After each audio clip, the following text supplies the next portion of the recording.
Try this right now. Reach back and find the oldest memory you have, the very first one. Got it? Okay, here is the unsettling part. Whatever you just pictured, it almost certainly happened when you were at least 3, probably older. And everything before that, your entire first few years of life, learning to walk, learning to talk, thousands of days of being alive, is just gone. A blank. You were there for all of it, and you cannot access a single second. So in the next few minutes, I am going to show you why your brain erased the beginning of your own life, what was actually happening in there, and what it secretly says about who you are. Let me start by taking apart the explanation you have probably always assumed. Most people figure the answer is obvious. You do not remember being a baby because babies do not really remember anything. Their brains are blank, undeveloped, just not running yet. So, of course, there is nothing to recall. It makes perfect sense, and it is wrong. Babies and toddlers are actually learning at a staggering, almost unbelievable rate. They are absorbing an entire language from scratch, with no dictionary and no teacher, just by listening.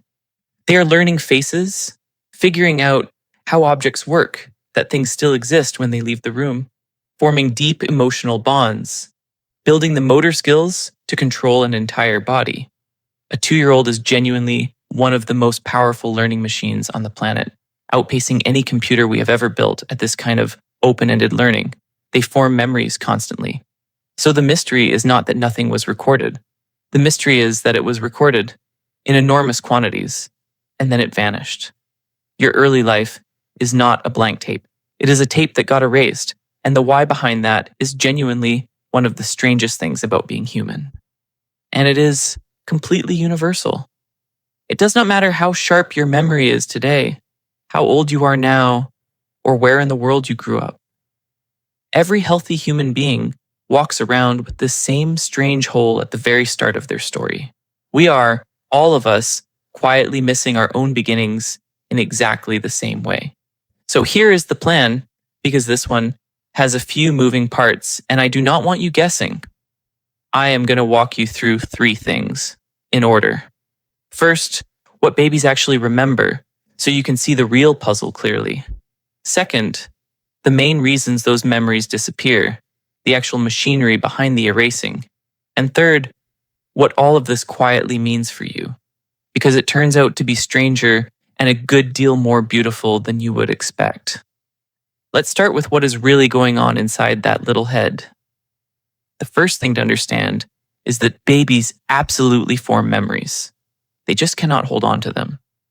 Researchers have shown this in some genuinely clever ways. In one classic line of studies, they tied a ribbon from a baby's ankle to a colorful mobile hanging above the crib, so that when the baby kicked, the mobile danced. Babies learn this fast, and here's the key part. When they were brought back, days and even weeks later, they immediately started kicking again the moment they saw that mobile. They remembered. They clearly recognized their parents, their home, a familiar lullaby, a favorite toy. The memory system is up and running. But there is a hard line, a window that scientists call childhood amnesia, or infantile amnesia. Most adults cannot retrieve almost any specific event from before about age 3, and memories stay patchy and thin all the way until around age 7. Before that line, the lights were fully on, and learning was happening at top speed. But almost none of it survived into the version of you sitting here right now. And it is not a sharp wall, by the way, more of a fog that slowly clears. A rare few people have a thin, flickering scrap of memory from around age 2. Most people's first real memory lands somewhere between 3 and 4, and from there, they grow steadily more frequent and more detailed through childhood. It is less like a door slamming shut, and more like the sun slowly coming up over your own life, a little more visible every year. Here's the example that makes it land. A relative will swear up and down that you loved some particular trip to the beach, or were absolutely terrified of a neighbor's dog, or said something hilarious at age 2 that the family still quotes, and you have zero memory of any of it. They lived every second of it with you. To them, it is a real, vivid, treasured event. To you, it might as well have happened to a complete stranger, because in a strange way it did. That little person had your name and your face, but you cannot reach them. And here is the warning. the thing to genuinely watch out for. A lot of what people proudly call their earliest memory is not a memory at all. It is a reconstruction, quietly built years later out of a photograph you saw 100 times or a story your family kept retelling at dinner. Your brain is so good at this that the rebuilt version feels exactly like a true memory, complete with sights and feelings, even though you are really remembering the photo, not the day. My own earliest memory is a perfect example of this. For years, I would have told you, with total confidence, that I remember my 3rd birthday. A blue cake, a specific yellow shirt, the feeling of the room. Then one day, I actually found the photo. Blue cake, yellow shirt, same exact angle. I was not remembering the party at all. I was remembering the picture of the party, replayed so many times, it slowly grew the texture of a real memory. I have genuinely no idea what that day actually felt like. I just have the snapshot my brain learned to play back and quietly relabeled as mine. So if your earliest memory happens to line up suspiciously well with a framed picture on your parents' wall, be a little skeptical of it. Which brings us to the real question. If those memories were genuinely being formed, where on earth did they actually go? The second thing, and the heart of this whole mystery, is why those early memories disappear. And there is not one single villain here. There are a few working together. The first big reason is that the part of your brain responsible for filing away long-term memories of events was still under heavy construction. That region, called the hippocampus, works a bit like the librarian of your mind. It takes a raw experience and files it properly onto the right shelf, so that later you can actually walk in and find it again. In a baby, that librarian has basically just shown up for the first day of work, and half the library has not even been built yet. Experiences come flooding in by the thousands, but the system for filing them into permanent, retrievable storage simply is not finished. So the memories form briefly, flicker, and then, with nowhere stable to be shelved, they quietly fade out. There is a second reason that is honestly a little wild. In early childhood, your brain is producing brand new neurons at an absolutely furious pace, especially in that very same memory region. And a number of researchers think all of that frantic new growth actively disrupts the memory circuits that are already there. Picture trying to keep a delicate chalk drawing perfectly intact while an enthusiastic construction crew remodels the entire room around it, knocking into walls, moving everything. The sheer rate of new building may simply smear and overwrite the old, fragile traces before they ever get a chance to set. Researchers have even watched something like this in young animals, where speeding up that rate of new neuron growth led to more forgetting, and slowing it down helped the memories survive. It is some of the most direct evidence we have, even if a human child is far more complicated than a lab mouse, which means the very thing that makes a baby brain so unbelievably good at learning, all that explosive growth, might be the exact same thing that stops it from keeping specific memories. Now here's an important warning, because this part gets oversold constantly online. This is still an active, debated area of research, not tidy settled science. So be skeptical of anyone, including me, who hands you one neat, confident answer. The honest version is that several of these forces are tangled together, and the third one might be the most important piece of all. The third reason is that you simply did not yet have the two tools you needed to store an actual life story: language and a real sense of self. Think about how your memories actually work today. They are stories. They have a you in them. A who, a where, a what happened, and how it felt. That specific kind of memory is called autobiographical memory, and it needs scaffolding to hang on. It needs language, words to wrap around an experience and label it and lock it in place. And it needs a stable sense of yourself as a person that things happen to. A continuous me who existed yesterday, exists now, and will still be here tomorrow. A baby has neither of those yet. They are living inside a rich, intense flood of pure experience, but they do not yet have the words or the steady sense of self to package any of it into a story called "This Happened to Me." And an experience that never got packaged as a story in the first place is almost impossible to pull back out as one later. We can actually watch that sense of self switch on. In a famous little experiment, researchers secretly put a dab of rouge on a toddler's nose and sat them in front of a mirror. Younger babies just see another friendly baby in the glass and reach for it. But somewhere around 18 months to 2 years, the toddler suddenly reaches up to their own nose instead, because for the very first time, they understand that the person in the mirror is me.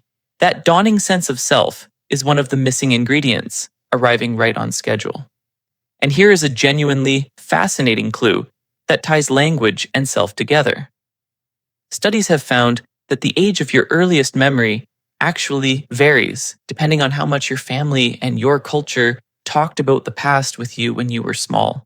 Children whose parents richly discussed memories with them, asking, "What did we do today? What did you see? Who was there? How did that feel?" tend to have earlier and more detailed first memories as adults. You can even see it across whole cultures.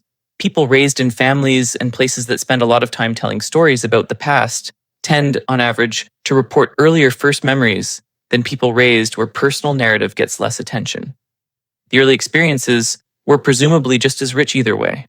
What differed was how much they got wrapped in words and turned into shared, spoken little stories. And stories, it turns out, are exactly what stick. Memory is partly something you learn how to do, and you learn it through language and through other people. Notice that your own memories get clearer and more story-shaped right around the same age you became fluent in language and started saying I and me and mine with real understanding. That is not a coincidence at all. The memories show up exactly when the tools to build them show up. And the warning here is a gentle one. This is precisely why you cannot just sit and try harder to remember being 1 year old. There is nothing to retrieve, because it was never filed as a retrievable story to begin with. You are not failing to find the memory. The memory, in the form you keep reaching for, was never actually made. And here is a subtle thing worth noticing before we wrap up, because it softens the whole idea of loss. Not all of those early memories actually vanished. The kind that tell a story, the where and the when and the what happened, those are the ones that got erased. But a completely different kind quietly survived all of it. You still know how to walk without a single conscious thought, even though learning it was once the single hardest project of your entire life. You still speak your first language effortlessly, the one you absorbed before you could remember absorbing anything. You still relax around certain kinds of people and tense up around others for reasons you could never quite put your finger on. That is early memory too, just a different sort of it, the kind stored as skill and instinct and gut feeling instead of as a tidy story you can replay. The events are gone. The lessons stayed. In a strange and quiet way, your earliest years did not actually disappear at all.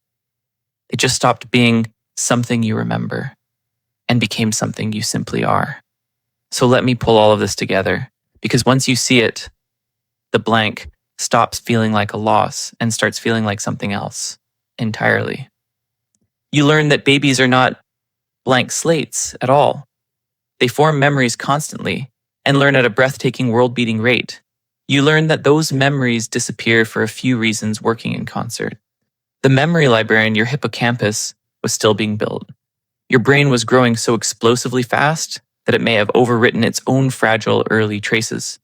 And you did not yet have the language or the sense of self required to package raw experiences into retrievable stories, which is exactly why kids who get to narrate their lives early end up remembering more of them. The beginning of your life was never empty. It was just written in a format the current version of you cannot open. And here's the part I really want you to keep, because it genuinely changes how the whole thing feels.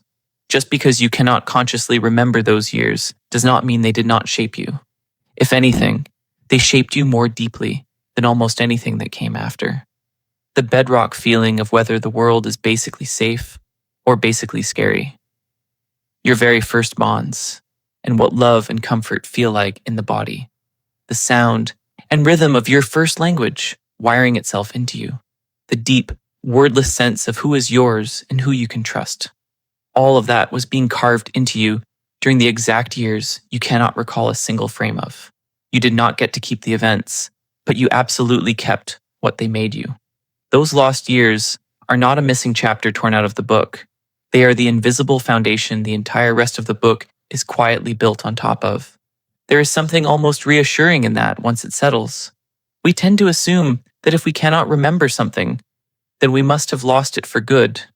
But your own earliest years prove the exact opposite can be true. You can lose every last memory of a stretch of time and still keep its entire effect, woven so deep into you that it stopped being a memory at all and simply became part of how you meet the world. Not everything that mattered has to be something you can replay on demand. Some of the most important things you carry, you cannot see at all. So the next time you stare into that blank and feel a little like you lost something, try turning it around. You were there, you were held, or you were learning, or you were just a brand new, tiny person making the staggering discovery that those hands are yours and that gravity is real and a little rude. The memory itself did not survive, but you did, and you are carrying the whole thing with you right now, underneath everything you think and feel, even without a single photograph of it in your head. So tell me down in the comments, because I honestly find this endlessly fascinating. What is your earliest memory and how old do you think you actually were in it? And be really honest with yourself for a second. Is there any chance you are just remembering a photograph or a story someone told you 100 times? And if you want more of these strange, quiet truths about the brain you happen to live inside, go watch the one on why your brain ambushes you with old memories at 3 in the morning. Because the very same memory system that hid your entire childhood from you is the one that absolutely refuses to let you forget that one cringe-worthy thing you said in middle school. I'll see you over there.